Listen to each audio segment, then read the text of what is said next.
Hey guys, and welcome back to the internet. Look who finally wants to be back in another video. Man, so I found this thing at a thrift store the other day, and I thought it was really funny because it looks just like Faye. I tried to get her to jump in there and like sleep in there, but it's a little too small.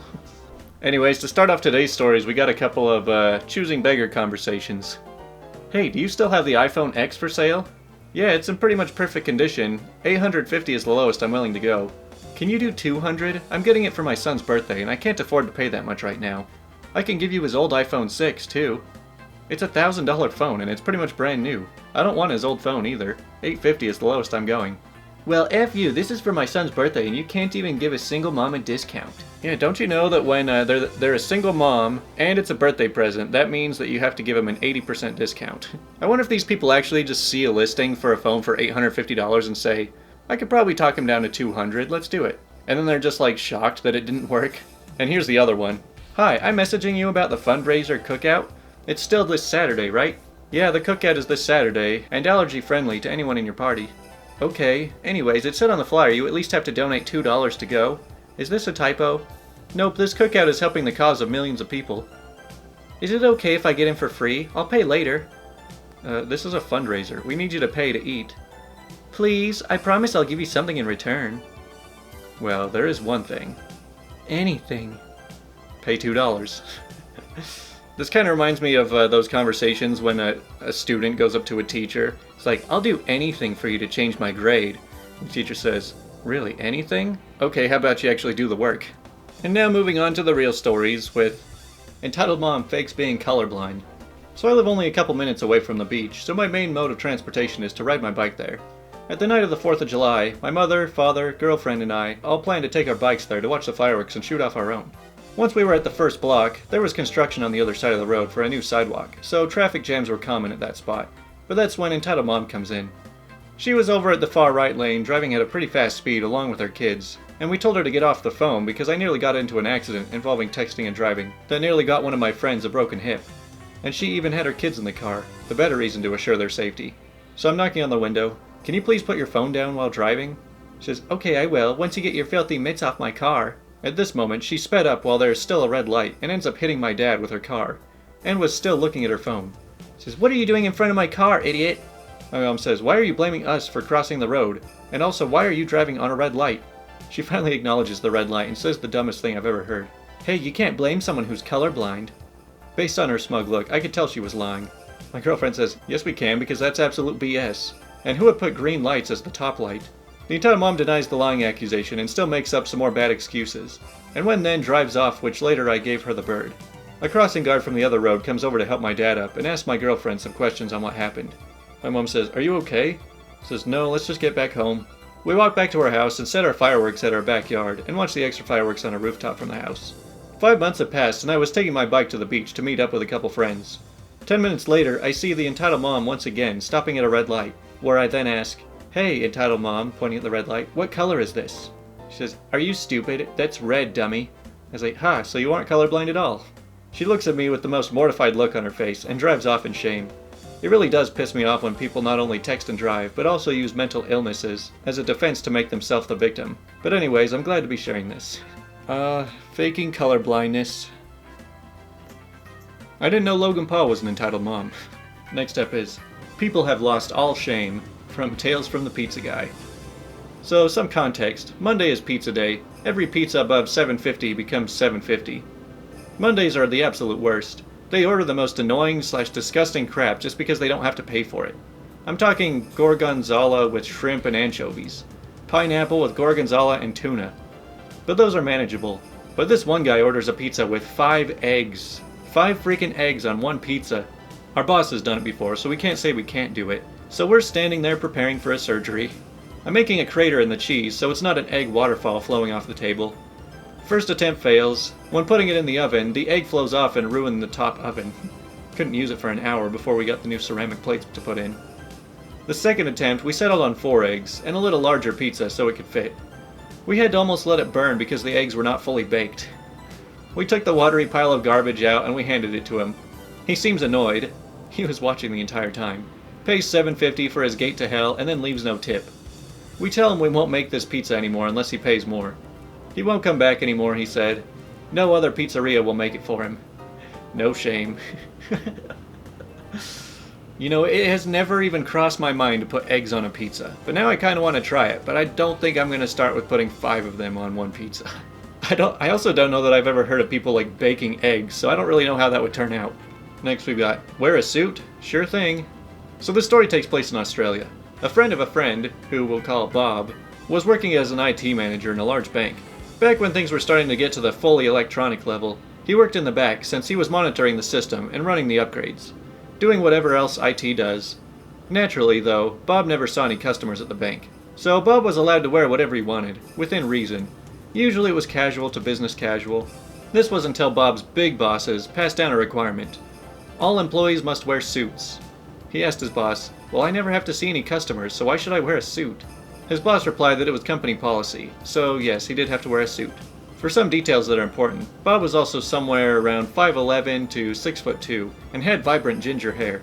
Bob complied with the policy, of course. Bob got a suit. He got an electric neon blue crushed velvet suit. The next day, Bob went into work wearing his new suit. The boss says, is that what you're going to wear? He said, well, you said I had to wear a suit. Bob was sent home for a week, for vacation. He wasn't fired as far as I know. When he came back to work the following week, company policy about suits had changed for workers interacting with customers only. Or at least, Bob never had to wear a suit while working for the bank again. Well, I'm glad he fights a policy like that because I think it's complete BS when people who don't even interact with customers or clients have to get dressed up. A strict dress code is one major thing that's going to drive me away from wanting to work for somebody. Man, so before we get into this next story, I just want to say it was a massive pain pulling stories for today.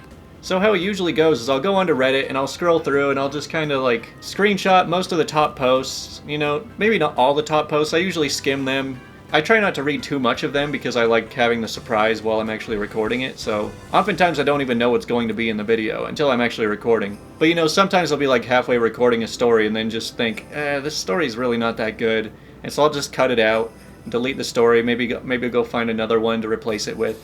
But today I've deleted like 7 stories because I got halfway through reading them and I'm like, these are all terrible. So we've only got one more story before the question, but it's a really long one.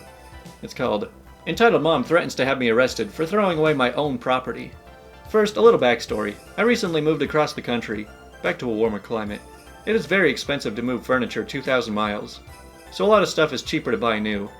As I was separating my personal and sentimental belongings from what I was going to replace, I had a brilliant idea.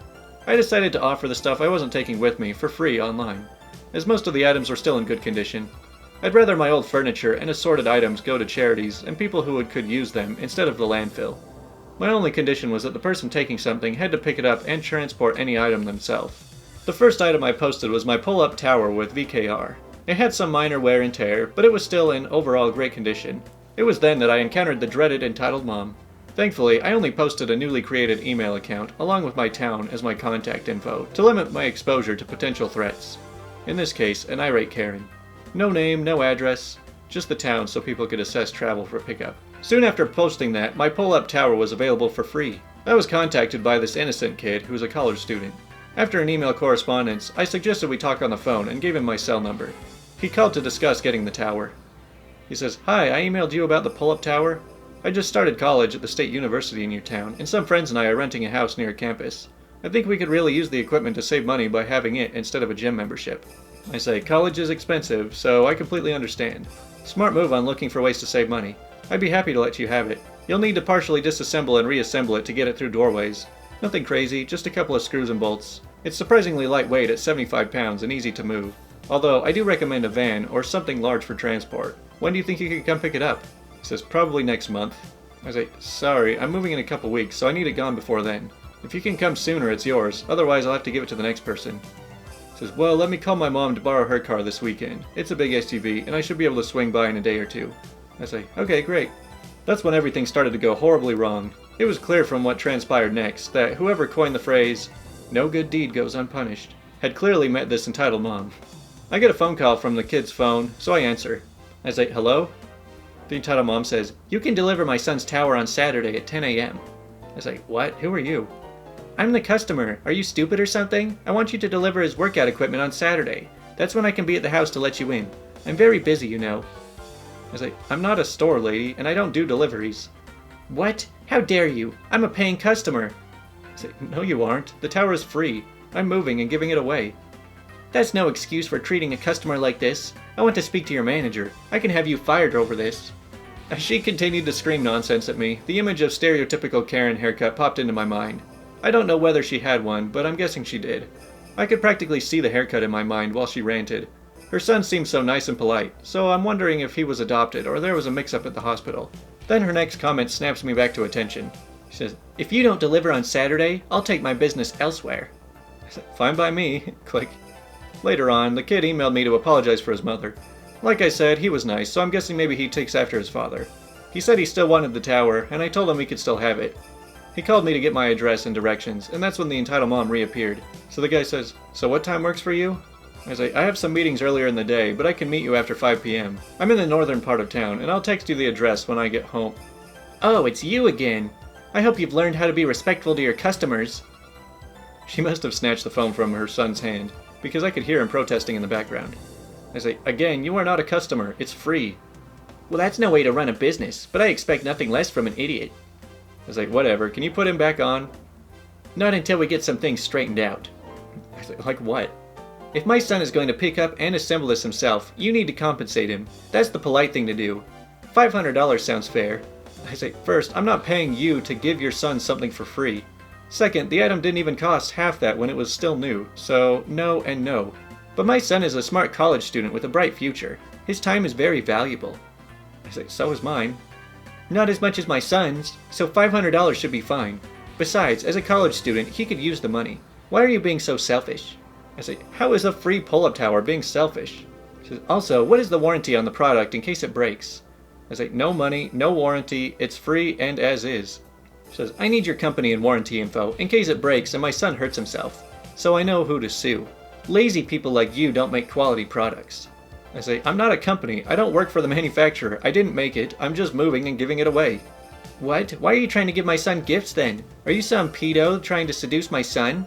I should call the cops on you right now, and I'll tell them about the money you still owe me. I can have you arrested. I don't have time to deal with this lunatic off her meds. Forget it. I'll just throw it out. Says, how dare you? Click. I ignored the rest of her calls, texts, and nasty voicemails that came throughout the day. Threats of suing me, demanding a refund, and claims that I was after her baby continued. Just bizarre. So glad I didn't post my address or name in the ad. I threw out the pull-up tower and considered the matter over. And I was wrong. Sunday morning rolls around and my phone rings. It's early, and I was still sleeping. So I didn't check my caller ID before answering. I was like, hello? Where were you yesterday? I waited at the house all day for you to show up and deliver the tower. This is unacceptable. I'll have you fired over this. I was like, what? Leave me alone, crazy lady. I'll accept your apology if you deliver it today, and you need to give me a full refund for the cost of the item. Being this late, I shouldn't have to pay for it. I say, you didn't pay anything, it was mine, and I threw the tower away. Says, what? I'm calling the cops on you. How dare you throw away my stuff? You're gonna be arrested. I say, the tower was mine to do with as I saw fit. I paid for it, and I have the receipt to prove it. I had every right to throw it out. You are going to pay for the delay, the cost of a new tower, or I'm taking you to court. I'll have you arrested for stealing, and fraud, and child... Go ahead and try. The tower belonged to me. I have the receipt. I also have insane voicemails, threats, and texts from you. You have nothing. You'll be arrested for filing a false police report, death threats, stalking, and probably more. Although you probably have a good shot at an insanity defense. I hung up and didn't pick up after that. She kept calling, but it didn't matter as I was getting a new number soon when I moved. After one Karen, I took down my ads and made arrangements with a local charity run by the nearby church to pick up anything they wanted for the poor. They weren't professional movers, so some of the heavier stuff had to be taken by a trash service. Her son emailed me again to apologize for his lunatic mother. I told him that he did nothing wrong and had nothing to apologize for. I said I was sorry he missed out on a free pull-up tower and wished him the best of luck in school. What in the world was wrong with this person? You guys know that whole NPC meme, how there's some people that are just like programmed to respond a certain way to everything? I feel like there's a certain thing as a Karen NPC, where it's like, I didn't get what I want, I need to talk to the manager, I'll have you fired. It's like they all just have their go-to phrases that it's like, well, this usually works, I think. I swear, these people don't have a functioning brain. Well, now we finally made it to the question of the day, which is... divers and people who spend a lot of time underwater. What's the creepiest / most unexplainable thing you've seen while in the depths? Not unexplainable, but gave me a bit of a fright. I worked as a commercial diver for about 7 years in the UK, and also some work in Europe. I was working in Orkney, south of Scotland, for a fish farm. On the fish farms. One time I swam down one of the bigger nets of Rousay, and it was very dark, very overgrown, and I could see some weird shapes lying in the dead man's sock as I descended. There were a few more dead fish than usual, maybe 100 or so, but underneath them were lying 3 dead seals. Big ones. It was hard to make out because they were covered in fish, but one of the seals had a big freaking chunk of it missing. And that's when I looked up and saw a 4-foot tear in the side of my net. F that, I was only a newbie at this point. Fish farm work is generally the best way to start a diving career. Doesn't pay the best, but you get plenty of minutes logged, which helps for experience. I told the supervisor, who said to get out straight away. They sent one of the more experienced lads in after me, and he fixed the hole sharpish and then rigged the seal up to be lifted out. Turns out the seals had been killed by orca and somehow got through the net in a panic. Orca are quite common in Orkney and are the only animal we were told you had to get out of the water for if seen. Only one of the seals had a bite mark, the other 2 got caught in the net. Not supernatural or anything, but I remember a significant shiver running down my spine that day. And to answer the question about why orcas, I was told by one of the marine environmental lads, who used to regularly come out onto the boat with us, that it's a precautionary thing. Wearing black neoprene and fins, you may be mistaken for a seal and become breakfast. To be fair, it's a precaution I was very happy to go along with. We don't get great whites or tiger sharks up here, but I'd imagine in South Africa, India, or Australia, there would be similar rules. Man, there's always a bigger fish in the ocean, and I think that's very interesting but also terrifying. I had a dive master that once told me he was diving somewhere and found a full skeleton wearing diving gear with the air on the tank turned off pretty deep down. If I remember correctly, they said they reported it to the police, and it was found that the man's wife turned off his air while they were on a dive to murder him. Geez, not a good relationship there. You can dive in man-made lakes and check out what's left of old flooded homes and communities. It's pretty dark and spooky down there no matter what. Especially when you think of all the big fish swimming around that are barely silhouettes until they're close. My buddy likes to dive in lakes. He said the creepiest thing, by far, is finding cemeteries 100 feet plus beneath the water in the dark, eerie quiet. Man, that actually sounds really awesome. I'd love to try that. I dropped my goggles and was trying to reach down in the river and grab it, but I pulled out a sheep's skull by its sockets. Wasn't as creepy in hindsight, but 10-year-old me was scared. Man, I think what makes big lakes and oceans so scary is that there's so much that could be hiding in there. And the visibility is just so low, especially from the outside, so you just never know what could be in there. I dived myself, but heard this story from a Garda diver. In 2010, a man took a test drive in a car with a salesman, and in a suicide attempt, he drove the car off the pier into the sea and drowned. The salesman managed to escape by breaking the window and swimming to the surface. The divers were dispatched to retrieve the other man's body. This isn't in the news report, which I have a link to below for anyone interested. Simply through working in marinas at the time, I was able to be part of the conversation with the diver in question. When he got to the car, he said, the man was still facing forward, hands on the steering wheel, eyes wide. He'd been there for a couple hours now. Where it gets creepy is when the diver opened the driver door. This, combined with the smashed window, caused the currents to flow through the car, and the man's wide-eyed head turned around slowly, with the force of it to face the diver. It's kind of odd that this guy wanted to take the salesman with him while he test drove to drive it into the sea. So I'm a commercial diver, and was once on a job cleaning a potable water reservoir. I've been in other reservoirs before, but this was by far the biggest, at 40 by 80 meters. To get in, you had to open a hatch in the ground. The whole reservoir was underground, and climb down a ladder. The hatch was in the corner, so when you were in the far corner of the reservoir, it was completely pitch black, and you had to just hope that your light didn't go out.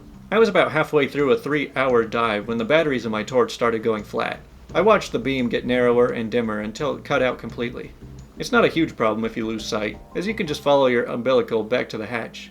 Just as I started to walk back, some obnoxious loud banging started somewhere in the reservoir. I was the only diver in there, so it both confused and scared the crap out of me. Needless to say, I ran back to the hatch as fast as I could. I ended up getting my torch changed out and doing another hour in the water, but didn't hear the noise again. I still have no idea what it was, but the combination of my torch going out and loud banging coming from somewhere gave me a heck of a fright. Well, I hope you guys enjoy the creepier stories we come across sometimes. You know, sometimes I enjoy the Ask Reddit parts of these videos more than the stories because it kind of starts a discussion and I see a lot more comments on the videos. And I enjoy reading a lot of the comments. I actually go through reading pretty much every comment in all of my videos, so...